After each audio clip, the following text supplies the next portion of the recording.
Hello everyone, আসসালামু আলাইকুম। আমি আজকে ভীষণ মজা করে বাঁধাকপির পাকোড়া বানাবো। আর এই পাকোড়াটা খুবই মুচমুচে হয় আর খেতেও খুব ভালো লাগে। বাঁধাকপির পাকোড়া বানানোর জন্য বাঁধাকপি আমি একদম চিকন করে কুচি করে কেটে নিয়েছি। বাঁধাকপি ধুয়ে পরিষ্কার করে এখন আমি সামান্য একটু লবণ দিয়ে মেখে নেব। হাত দিয়ে ডলে নিলে দেখবেন যে বাঁধাকপির মধ্যে যে পানি আছে সব পানিটুকু বের হয়ে যাবে। বাঁধাকপি খুব ভালোভাবে দেখেন আমার মেখে নেওয়া হয়ে গেছে। বাঁধাকপির নিচে থেকে দেখেন অনেকটুকু পানি বের হয়েছে।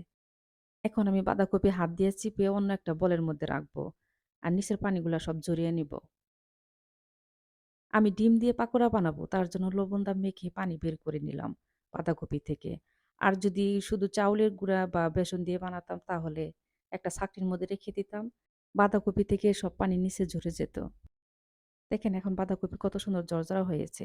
এখন আমি দিয়ে দিব সামান্য একটু লবণ। লবণ দিয়ে আমি বাঁধাকপি আগে মেখে নিয়েছি। তার জন্য এখন অল্প করে লবণ দিতে হবে।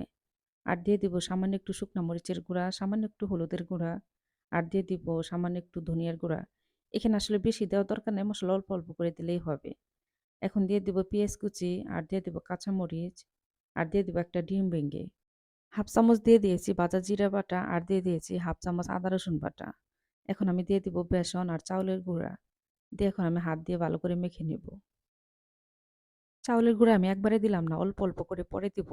আর চাউলের গুঁড়া দিলে দেখবেন যে পাকোড়াটা বেশি মুচমুচে হবে। আর খেতে খুব ভালো লাগবে।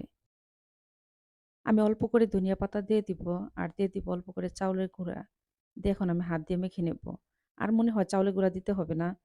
তো এখন মেখে নিলেই হয়ে যাবে। ডিম দেওয়া হয়েছে তো তার জন্য একটু নরম হয়েছে। এখন আমি হাত দিয়ে খুব ভালো করে মেখে নেব।